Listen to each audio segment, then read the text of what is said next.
ఓం సాయిరామ్. సమర్థ సద్గురు సాయినాథ్ మహారాజుకి జై. సాయి భక్తులందరికీ నమస్కారం అండి. మన బాబాగారి దయ వల్ల మనందరం బాగుండాలి, సంతోషంగా ఉండాలి అని చెప్పి మనస్ఫూర్తిగా కోరుకుంటూ ఈరోజుటి వీడియో స్టార్ట్ చేస్తున్నాను ఫ్రెండ్స్. ఇక ఈరోజు వీడియోలో మనం చూడబోయేది ఏంటి అంటే, తల్లి నీతో మాట్లాడాలని తప్పించపోతున్నారమ్మా, తహతహలాడిపోతున్నారు, కానీ ఎందుకో భయపడుతున్నారు. అయితే అనుక్షణం ప్రతి క్షణం రేయింబవళ్ళు నిద్ర లేక అన్నం లేక అల్లాడిపోతున్నారు, తహతహలాడిపోతున్నారు. ఎప్పుడు నీతో మాట్లాడాలా, ఎప్పుడు నీతో కలవాలా, ఎప్పుడు నీ ముందుకు రావాలా అని. కానీ ఎందుకో భయపడుతున్నారు. వారెవరు? అందుకే నీతో మాట్లాడాలని అంతలా తప్పించబోతున్న ఆ వ్యక్తి ఎవరు? ఎందుకోసం? మంచికా చెడుకా, మేలుకా కీడుకా, ఖచ్చితంగా నువ్వు తెలుసుకొని తీరాల్సిందే బిడ్డ. నీ జీవితం మునిపటిలా మాత్రం అస్సలు ఉండకూడదు. ఆ వ్యక్తి ప్రవేశించాక, ఆ వ్యక్తి నీ జీవితంలోకి వచ్చాక ఇంతకు ఎక్కడా కూడా ఉన్నటువంటి నీ జీవితానికి పూర్తిగా భిన్నంగా, విరుద్ధంగా మారిపోతుంది. అలాంటి ఒక మార్పు అయితే నీ జీవితంలో మొదలైపోయింది. అది మంచి మార్పా, చెడు మార్పా, ఆ వ్యక్తి మంచి వ్యక్తా, చెడు వ్యక్తా, అసలు ఎందుకు నీతో మాట్లాడాలనుకుంటున్నారు, కానీ ఎందుకు భయపడాలనుకుంటున్నారు, అంతలా చెప్పాల్సిన అవసరం ఏంటి? ఖచ్చితంగా నువ్వు తెలుసుకుని తీరాల్సిందేనమ్మా అని చెప్పి బాబాగారు అయితే మన కోసం ఒక మంచి సందేశాన్ని తీసుకొచ్చేసారండి. ఆ సందేశం ఏంటి? ఆ సందేశం రూపంలో బాబాగారు మనతో ఏం చెప్పబోతున్నారో వినే ముందుగా మన ఛానల్ని కనుక కొత్తగా ఎవరైనా చూస్తూ ఉన్నట్లయితే ప్లీజ్ సబ్స్క్రైబ్ చేసుకోండి ఫ్రెండ్స్. వీడియో నచ్చితే కనుక లైక్ చేయండి, షేర్ చేయండి, కామెంట్ చేయండి, కొంచెం సపోర్ట్ చేయండి. ఇక వీడియోలోకి వెళ్ళబోయే ముందుగా ఒక్కసారి మనకు తెలిసిన గురువుగారండి, షిరిడి సాయిబాబా ఆశీస్సులతో జ్యోతిష్యం చెప్తున్నారు గురూజీ సుబ్రహ్మణ్యం రాజు గారు. నెంబర్ 1 వశీకరణ స్పెషలిస్ట్. వీరి మొబైల్ నెంబర్ 9908224144. ఎలాంటి ప్రాబ్లం ఉన్నా సరే కేవలం ఫోన్ ద్వారా పూజలు చేసి పరిష్కరించేస్తారు. నేరుగా వెళ్లాల్సిన పని లేదు.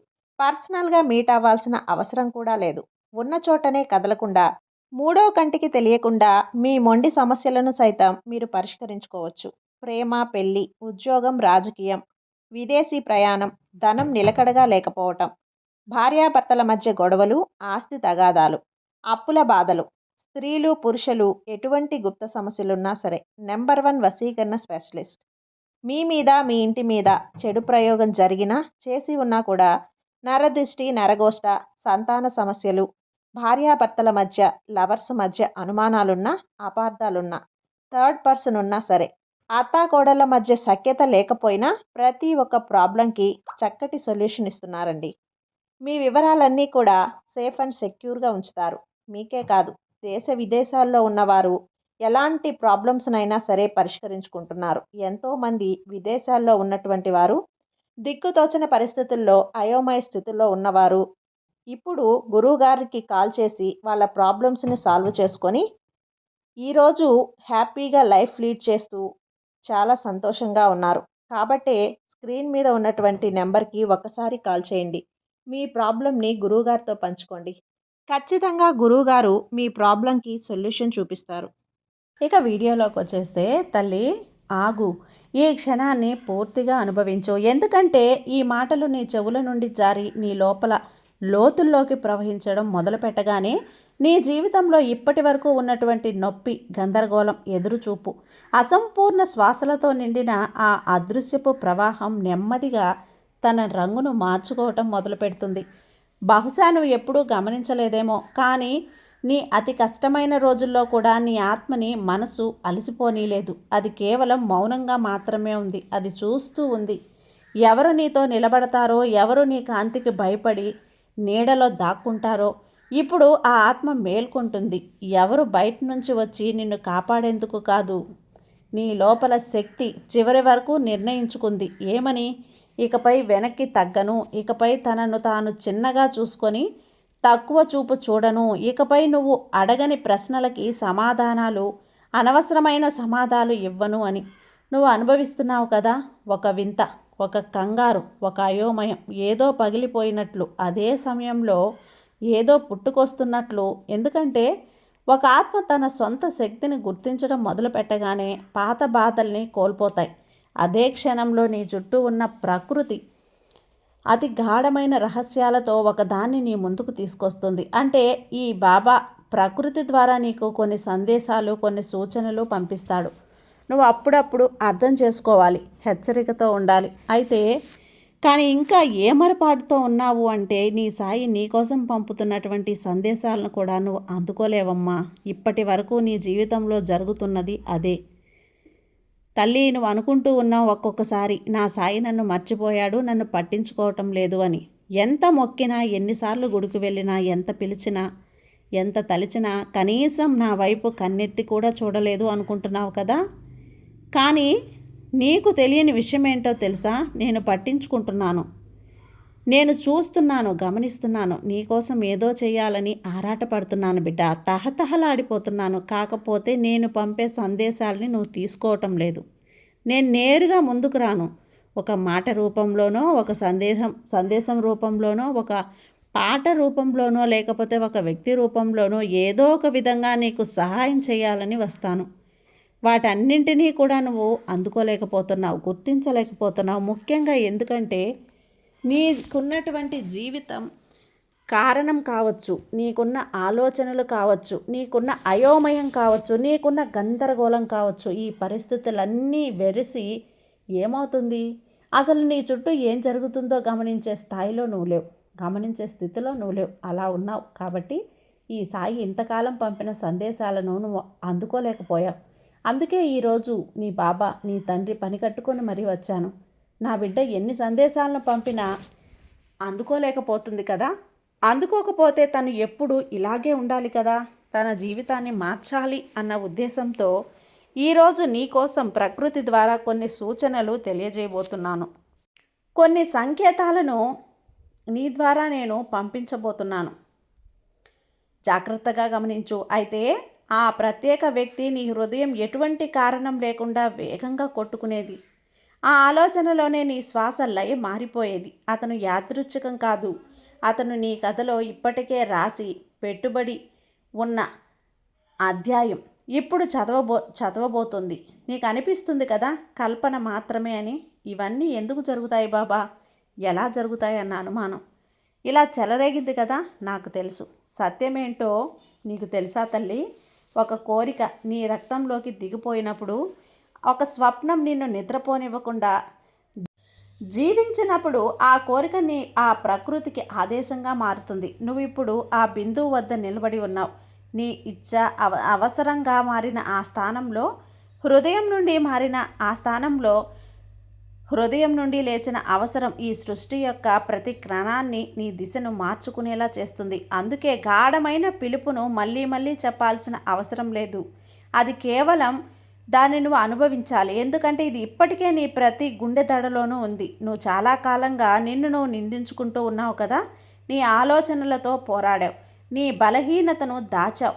ఇతర కళ్ళ ముందు బలంగా కనిపించడానికి నీ ముందు నువ్వు బలహీనుడైపోయావు. కానీ ఇప్పుడు ఈ దశ ముగుస్తోంది. ఎందుకంటే నీ జీవిత దిశను మార్చబోయే ఆ వ్యక్తి నువ్వు ఉన్నట్లుగానే నిన్ను గమనిస్తున్నాడు, చూస్తూ ఉన్నాడు, నీ చుట్టూ తిరుగుతూ ఉన్నాడు. అయితే ఇక్కడ నీ ముఖానికి ఏమీ తెరలు లేవమ్మా, గంతలు కూడా లేవు. అవి లేకుండానే, భయం లేకుండా, నువ్వు సంవత్సరాలుగా మోసుకొచ్చిన ఆ భారమంతా లేకుండా అతని ఉనికి నీ జీవితంలోకి ప్రవేశించగానే ఆ చూపు, నీ దృక్పథం నిశ్శబ్దంగానే కానీ శాశ్వతంగా మారిపోయింది. అంతా మారిపోయింది. అతని రాక నీ జీవితాన్ని ఏ విధంగా మార్చేస్తుందంటే నీ ఊహకు కూడా అందదు. నువ్వు కలలో కూడా ఊహించలేవు. నువ్వు పెద్దగా ఆలోచిస్తూ, పెద్దగా అనుభవిస్తూ ఉంటావు. అంటే నీ గురించి నీకు ఒక గొప్ప అవగాహన వస్తుంది. అద్భుతమైన విషయం ఏంటో తెలుసా తల్లి? దీనికి నువ్వు ఎటువంటి శ్రమ పడాల్సిన పని లేదు. ఒక మనిషికి తన నిజమైన ప్రతిబింబం దొరికినప్పుడు వృద్ధి సహజంగానే మారిపోతుంది. సంతోషం పెట్టన కాదు, సుఖం ఒక గమ్యం కూడా కాదు, ఇది శాశ్వత స్థితిగా మారిపోతుంది. ఇక్కడ ఈ వ్యక్తి ఎంతలా తప్పించబోతున్నాడు అంటే, ఎంతగా కలవరపడిపోతున్నాడు అంటే నీతో మాట్లాడాలని, ఏదో చెప్పాలని, కానీ మళ్ళీ ఏదో సందేహం, ఏదో ఒక గందరగోళం తనని ఎప్పటికప్పుడు వెనక్కి లాగుతూనే ఉంది. ఆ వ్యక్తి సాక్షాత్తు ఈ సాయి, నీకోసం నియమించబడిన వ్యక్తి.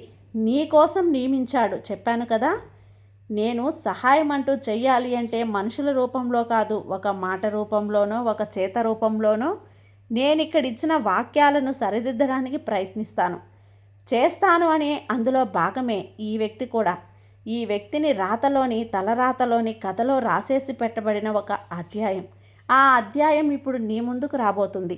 ఇన్నాళ్ళుగా నువ్వు దాన్ని తెరచి చూడలేకపోయావు. ఇప్పుడు వింటున్నావు. సాక్షాత్తు నీ సాయి వినిపిస్తున్నాడు. ఆ అధ్యాయాన్ని తెరచి చదివి నీ చెవులకి నీ సాయి వినిపిస్తున్నాడు. అయితే ముందు నీ మనసును మళ్ళీ మళ్ళీ తిరిగి చూస్తుంది. నెగిటివిటీ నిన్ను చుట్టూ ముట్టేస్తుందేమో, గత జ్ఞాపకాలు నిన్ను వెనక్కి లాగుతాయేమో, కానీ అది వైఫల్యం కాదమ్మా, అది శిక్షణ. నిన్ను సన్నద్ధత చేసే రోజు ఇది. అయితే ఆ వెలుగు వచ్చినప్పుడు దాన్ని నువ్వు తట్టుకోగలిగేలా ఉండాలి. ఎందుకంటే అందరూ ప్రేమ కోరుకుంటారు, కానీ చాలామంది ఆ ప్రేమతో వచ్చే బాధ్యత మార్పు కోసం అని నువ్వు సిద్ధంగా ఉండు. చాలామంది నీ కోసం సిద్ధంగా ఉండరు, కానీ నువ్వు సిద్ధంగా ఉండు. ఇప్పుడు నువ్వు సిద్ధంగా ఉన్నావు. అందుకే ఈ వ్యక్తి నీకు చాలా దగ్గరగా వస్తున్నాడు. ఆ వ్యక్తి ఎవరో తెలుసా బిడ్డ?